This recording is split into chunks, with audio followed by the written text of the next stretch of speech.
Good morning. Today, I want to remind you of the gospel. In 1 Corinthians chapter 15, verse 1, Paul says, "Now, brothers and sisters, I want to remind you of the gospel I preached to you, which you received and on which you've taken your stand. By this gospel you are saved. If you hold firmly to the word I preached to you, otherwise you have believed in vain." So Paul says, I want to remind you of this truth. This is what saved you. And then he says, "For what I received, I passed on to you as of first importance, that Christ died for our sins according to the scriptures, that he was buried, that he was raised on the third day according to the scriptures." And then he proceeds to list all the people who saw Jesus after he rose again from the dead. So here's my thought for you today. The beauty of the gospel is the beauty of the story. It's a story of death, an epic battle between good and evil, and the triumph and victory of Jesus and life over Satan, the grave, and everything evil. And one of my favorite stories is the Chronicles of Narnia, and specifically The Lion, the Witch, and the Wardrobe. And in that story, in the wonderful land of Narnia, four kids stumble into this place: Peter, Susan, Edmund, and Lucy. And Edmund runs into a person who calls herself the ruler of Narnia. The queen, the White Witch, Queen Jadis.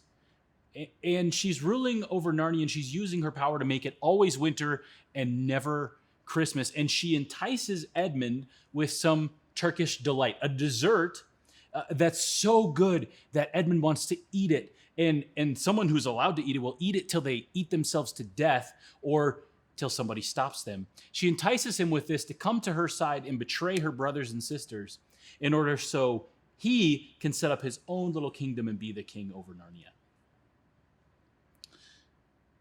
But the witch is not the true ruler of Narnia.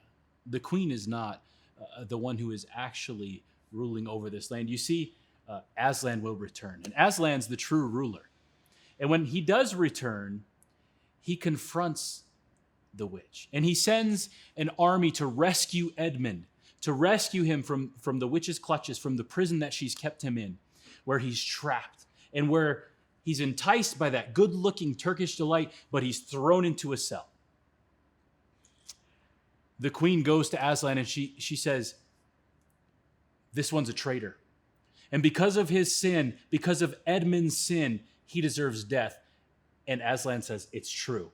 And there's despair from Edmund's siblings, Peter, Susan, and Lucy, as they realize his life is forfeit and Edmund is going to die for his sin.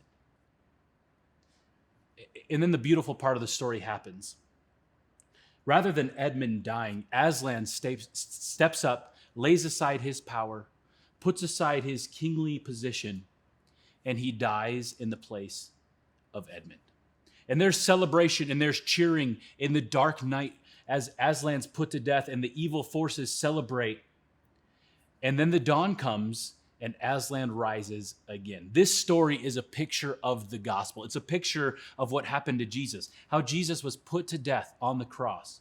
And in that dark time, Satan and his forces must have celebrated because they thought they'd won a great victory. But Jesus ultimately won that victory when he rose again for you and for me. And today I just wanted to give you a quick reminder about the gospel and why we have a reason to celebrate and why we do the things that we do and why we believe the way we do. Jesus came to this earth and he died because of your sin and because of mine. We put him on that cross. And he chose to go there willingly and suffer for us and be separated from God for a time by our sin so that he could have the victory over death and we could be forever with God in heaven. I hope this reminder encourages you the rest of your day today and you have an awesome day.